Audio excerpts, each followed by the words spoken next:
সুপ্রিয় দর্শক শ্রোতা, আসসালামু আলাইকুম।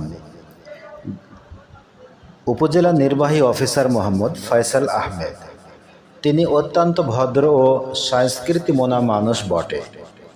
গোদাগাড়ী উপজেলার মানুষের খাদেম হিসেবে তিনি আবির্ভূত হয়েছেন। গোদাগাড়ীর বাইরের মানুষ হয়েও গোদাগাড়ী উপজেলাকে নিয়ে তিনি অনেক স্বপ্ন দেখেন। এলাকার ছোট শিশুদের জন্য উপজেলার ভেতরেই গড়েছেন শিশু পার্ক।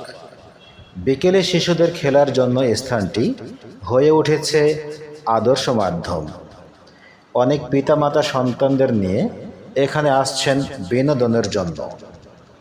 পার্কটি হওয়াতে অনেক অভিভাবক প্রচুর খুশি হয়েছেন, দোয়া করছেন উপজেলা নির্বাহী অফিসার মোহাম্মদ ফয়সাল আহমেদের জন্যে।